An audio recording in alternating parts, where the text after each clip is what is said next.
Assalamualaikum Sobat Peneliti. Dalam video kita kali ini kita akan berbicara tentang strategi submission ke sebuah jurnal. Setelah Sobat memiliki artikel yang siap dipublikasikan, maka langkah selanjutnya adalah memilih jurnal mana yang tepat, yang sesuai dengan artikel tersebut. Juga kita harus mempertimbangkan agar kita tidak terjebak atau melakukan submit terhadap di jurnal-jurnal yang termasuk fake jurnal ataupun predatory jurnal. Bagaimana penjelasan selengkapnya? Mari kita ikuti dalam video kali ini.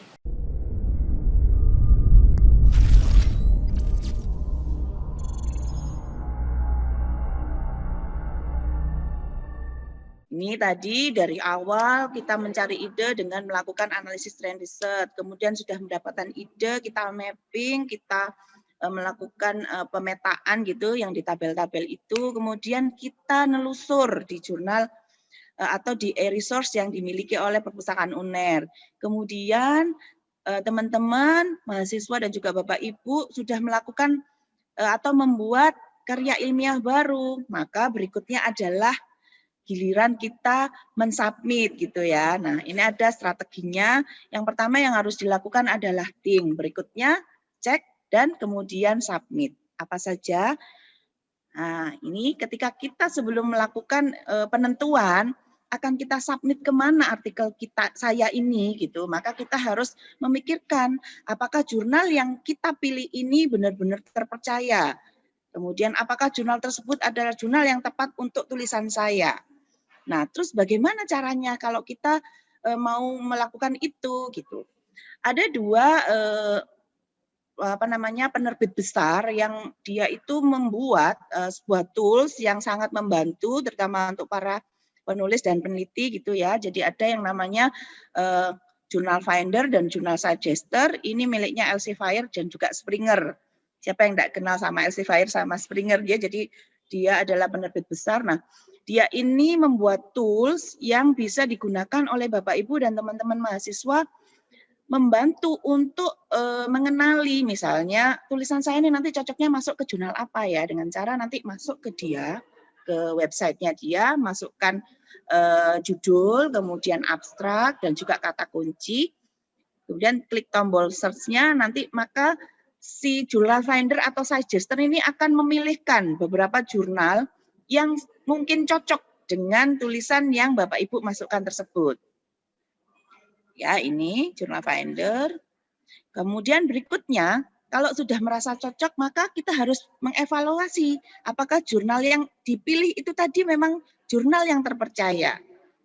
Nah, ini ada pertanyaan bantuan yang bisa dijadikan bantuan untuk kita mengenali gitu ya. Jadi apakah Anda atau kolega Anda mengetahui jurnal tersebut? Nah, ini bisa diskusi, kalau teman-teman mahasiswa bisa diskusi dengan para pembimbing, Bapak Ibu dosen, atau bahkan pakar-pakar penulis yang ada di UNER ini kan luar biasa banyak. Nggih.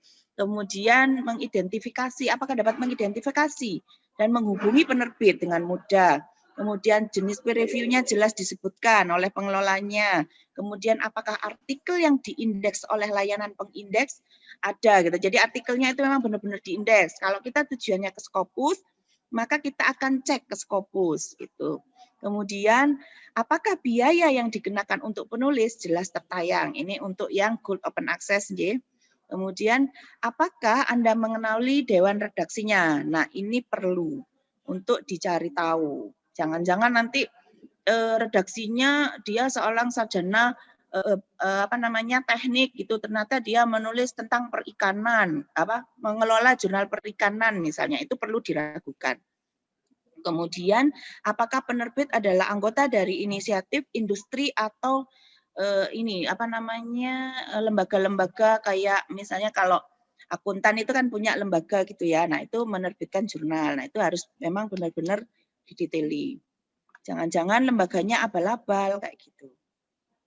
Oke, kemudian berikutnya bisa melakukan pengecekan jurnal untuk menghindari fake jurnal ini di predatoryjournal.com/jurnal untuk mengetahui jurnal-jurnal yang predator, kemudian predatoryjournal.com/publisher untuk mengetahui penerbitnya. Kemudian berikutnya bisa menggunakan bantuan Bellis, gitu ya.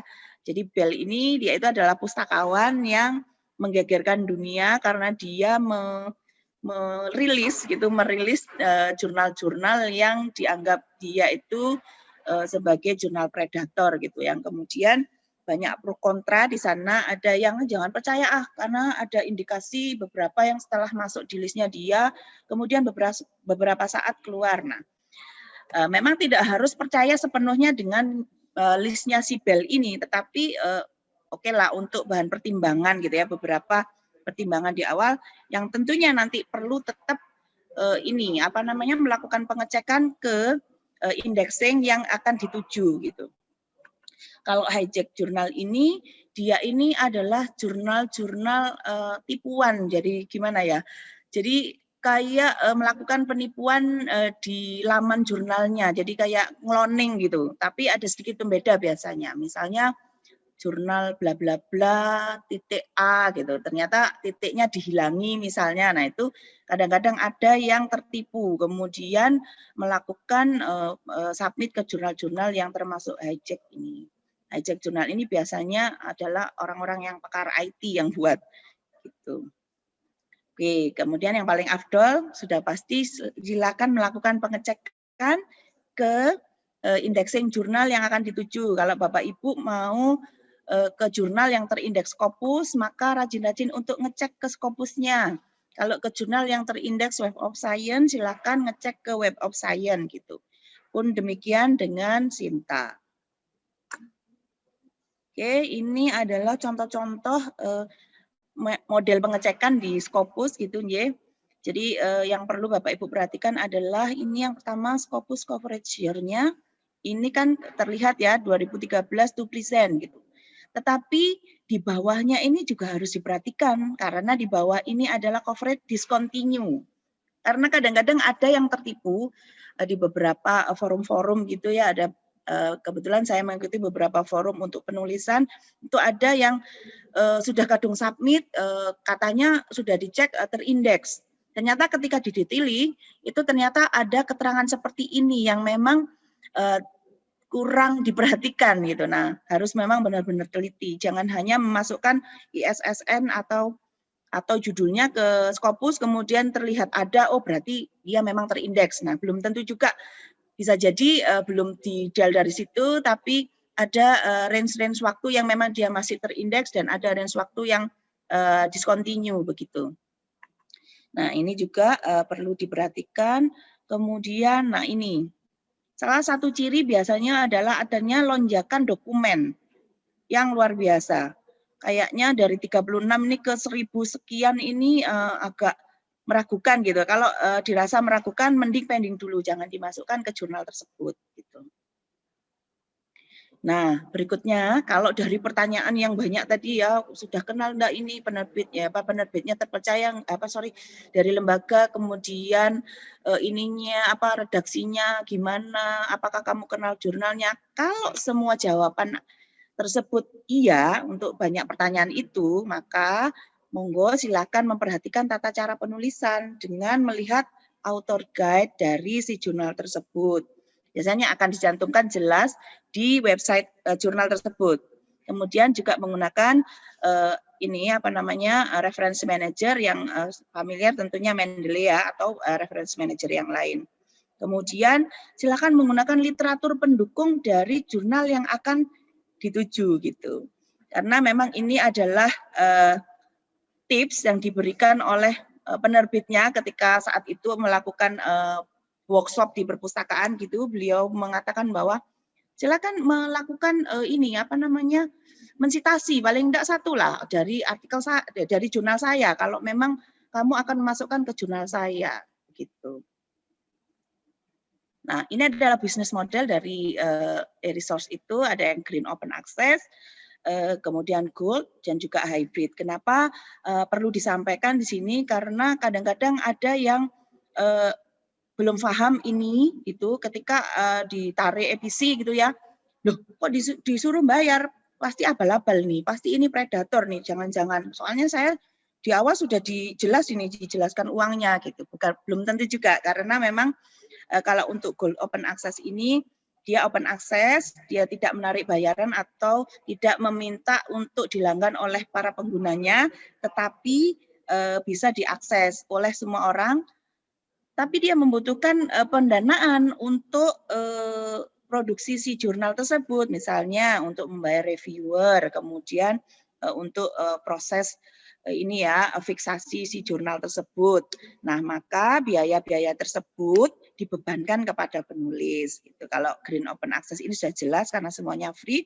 Kemudian yang hybrid ini adalah campuran antara Gold Open Access dan juga subscription. Kalau yang close ini sudah jelas. Gitu, ya.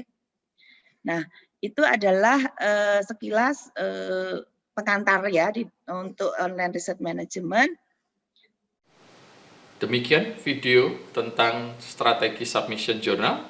Jika saudara mempunyai pertanyaan, maka silahkan komen di bawah dan kemudian kami akan menyampaikan kepada staf perpustakaan untuk mendapatkan jawaban atas pertanyaan-pertanyaan yang saudara ajukan. Tetap semangat berkarya, tetap sehat, dan Assalamualaikum warahmatullahi wabarakatuh.